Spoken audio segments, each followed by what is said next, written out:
Bismillahirrahmanirrahim. Assalamualaikum warahmatullahi wabarakatuh. Alhamdulillahirabbil alamin wa bihi nasta'inu ala umurid dunya waddin wa ala alihi wa ashabihi ajmain. Amma ba'd. Asyhadu an la ilaha illallah wa asyhadu anna Muhammadan abduhu wa rasuluh la nabiyya ba'dah. Amma ba'd. Alhamdulillah, hari ini Allah masih memperkenankan kita untuk berpuasa di bulan Ramadan. Mudah-mudahan puasa kita di tahun ini menjadi puasa yang penuh berkah, puasa yang benar-benar melatih diri kita untuk menahan hawa nafsu. Sebagaimana kita ketahui bahwasannya puasa adalah sebuah tarbiyah, latihan bagi kita untuk mengendalikan hawa nafsu, agar kita bisa mencapai derajat takwa sebagaimana disebutkan di surat Al-Baqarah ayat 183. A'udzubillahi minasyaitonirrajim. Ya ayyuhalladzina amanu kutiba alaikumusyamu kama kutiba alal ladzina min qablikum la'allakum tattaqun.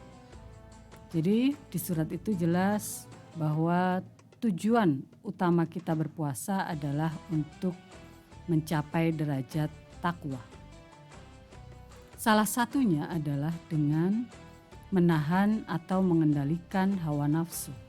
Kita sudah tahu itu semuanya. Masalahnya adalah kenapa hawa nafsu itu harus dikendalikan? Ada apa dengan hawa nafsu yang dimiliki manusia sehingga Allah mensyariatkan puasa 1 bulan penuh untuk mentraining kita dalam mengendalikan hawa nafsu. Di surat Al-Mu'minun surat ke-23 ayat 71 dijelaskan bahwasannya A'udzubillahi minasyaitonirrajim. Walau ittaba'al haqqu ahwa'ahum lafasadatis samawati wal ardu wa man fihin bal atainahum bidzikrihim wahum an dzikrihim mu'ridun. Di situ dijelaskan bahwasannya seandainya kebenaran itu mengikuti hawa nafsu manusia, maka rusaklah semua yang ada di alam dan seisinya ini. Dari situ kita ketahui bahwasannya hawa nafsu itu penyebab kerusakan di alam semesta ini. Hawa nafsu apa saja itu? Kerusakan apa saja? Kita lihat di sekitar kita barangkali adanya banjir, longsor, ya, bencana-bencana alam, semua pasti berawal dari manusia yang memperturutkan hawa nafsu. Atau barangkali kita lihat korupsi di sekitar kita yang merajalela, apalagi kalau bukan karena hawa nafsu. Kriminalitas yang semakin tinggi, apalagi kalau bukan karena hawa nafsu. Ataupun pergaulan-pergaulan bebas remaja kita, semuanya berawal dari memperturutkan hawa nafsu. Kalau di kampus ini misalnya ada hawa nafsu yang diperturutkan, maka pasti akan ada kerusakan-kerusakan di kampus kita ini. Maka hawa nafsu memang harus dikendalikan. Bagaimana hawa nafsu harus dikendalikan? Hawa nafsu sebagai potensi yang dimiliki oleh manusia harus dikendalikan sesuai tuntunan Al-Quran dan Sunnah. Apapun yang akan dilakukan oleh hawa nafsu maka harus berpijak pada tuntunan atau aturan-aturan di dalam Al-Quran dan Sunnah. Sehingga hawa nafsu tidak boleh dibiarkan bebas melakukan apa yang dia kehendaki, melainkan hawa nafsu harus disetir sesuai dengan keinginan Allah yang kita temukan di dalam Al-Quran dan Sunnah. Nah, bagaimana dengan implementasinya pada bulan Ramadan terutama? Nah, ketika Ramadan kita berusaha untuk mengendalikan hawa nafsu.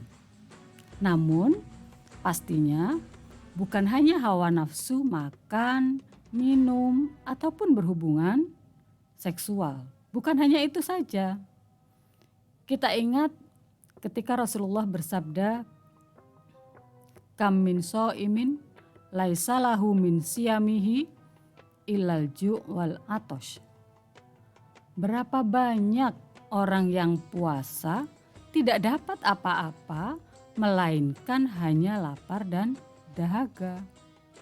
Kenapa Rasulullah bersabda seperti itu? Karena memang ternyata pada implementasinya ketika kita puasa, kita hanya memperturutkan, kita hanya lapar dan dahaga saja, sedangkan nafsu-nafsu lain kita biarkan. Nafsu-nafsu apa contohnya? Nah, coba kita lihat misalnya ya. Dari pagi kita bangun tidur, kemudian kita sahur misalnya, setelah itu sholat subuh. Setelah sholat subuh apa yang kita lakukan? Tidur. Nafsu tidur. Kita tidak bebas dari nafsu tidur itu. Nafsu tidur itu mencuri sebagian besar waktu kita selama puasa. Apalagi berdalih tidurnya orang puasa itu adalah ibadah, sehingga hampir waktu kita ketika puasa kita habiskan untuk tidur. Tidur itu juga hawa nafsu itu. Ketika kita perturutkannya sehingga kita menghabiskan waktu puasa kita hanya untuk tidur saja, maka ini sebenarnya yang tidak benar. Atau yang kedua, hawa nafsu main HP atau berjam-jam di depan televisi. Nah, ketika ini kita lakukan, maka artinya nafsu kita untuk bermain HP atau nonton TV ini tidak terkendali. Contoh yang lain misalnya, ibu-ibu misalnya ya, yang biasanya menyediakan menu buka puasa.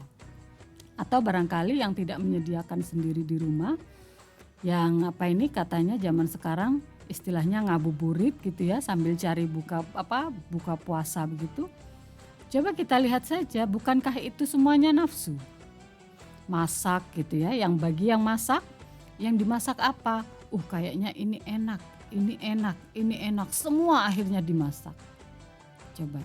Padahal sebenarnya ketika kita berbuka, apa sih yang kita makan?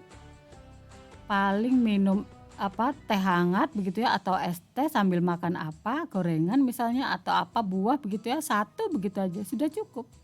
Tapi berapa jam waktu kita habiskan untuk memasak, berada di dapur, katanya menyediakan menu buka puasa.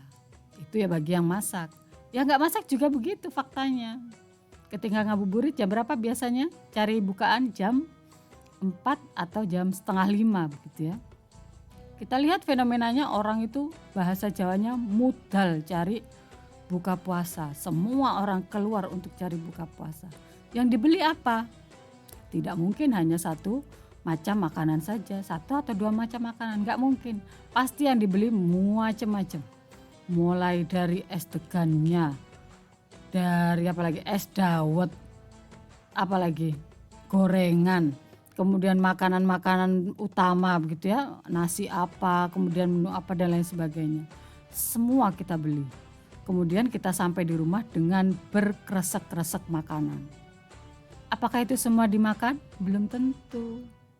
Kenapa kita lakukan itu? Lagi-lagi nuruti nafsu. Ya itu yang terjadi pada kita selama Ramadan bertahun-tahun. Belum lagi nanti kita menghabiskan waktu berjam-jam di mall. Katanya untuk cari baju buat lebaran. Nah, apakah ini juga tidak memperturutkan hawa nafsu? Nah, itu yang kita lakukan selama ini ketika kita berpuasa Ramadan. Sehingga waktu kita habis tercuri untuk sekedar masak, cari buka di depan HP, di depan televisi, dan jalan-jalan di mall. Bagaimana dengan ibadah-ibadah yang lain? Ya, itu yang jadi evaluasi kita selama ini ya. Maka ketika puasa itu tujuannya adalah untuk mengendalikan hawa nafsu, tujuannya adalah untuk mencapai predikat takwa, maka cobalah kita kendalikan nafsu kita ketika kita berada pada bulan Ramadan ini. Kita latih nafsu kita tahan. Pingin ini nggak usah langsung dibeli, pingin ini nggak usah langsung dibeli. kita tahan, kita butuhnya apa, itu saja cukup yang kita beli. Ya. Coba kita lakukan itu pada Ramadan ini. Nah, secara teknis, secara praktisnya barangkali ketika kita ingin menahan diri dari hawa nafsu semacam itu, maka ketika Ramadan semacam ini, cobalah kita lakukan, kita perhatikan 4 hal. Apa 4 hal itu? Yang pertama, jangan sampai ketika bulan Ramadan kita melakukan sesuatu yang diharamkan, yang membatalkan puasa kita. Itu sudah pasti ya, yang pertama. Yang kedua, apa yang harus kita lakukan berikutnya? Cobalah hindari perkara-perkara sia-sia yang menghabiskan waktu kita selain untuk beribadah kepada Allah. Yang pada dasarnya justru memperturutkan hawa nafsu. Jadi predikat takwa itu tidak hanya kita menjauhi apa yang dilarang, tetapi termasuk kita menghindari apa yang sia-sia seperti yang tadi saya sebutkan ya, yang sama-sama mungkin kita lakukan. Main HP lama-lama, berlama-lama depan TV, masak, memperturutkan nafsu cari makan misalnya dan seterusnya. Jadi yang kedua, coba hindari hal-hal yang sia-sia. Yang ketiga apalagi? Perbaiki ibadah-ibadah wajib kita. Yang sebelum puasa barangkali sholatnya masih bolong-bolong. Ayo sekarang ketika puasa kita sempurnakan ya.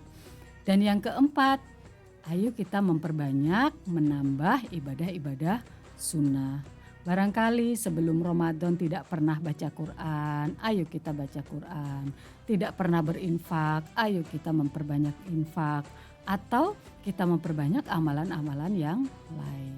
Sehingga Ramadan kali ini benar-benar menjadi training bagi kita, latihan bagi kita untuk menahan hawa nafsu.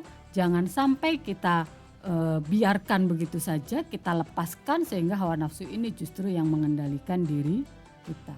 Ya, agar kita benar-benar mencapai derajat takwa. Baik, mungkin itu kultum yang saya sampaikan. Usikum wa nafsi bitaqwallah. Mohon maaf jika ada salah. Billahi taufiq wal hidayah. Assalamualaikum warahmatullahi wabarakatuh.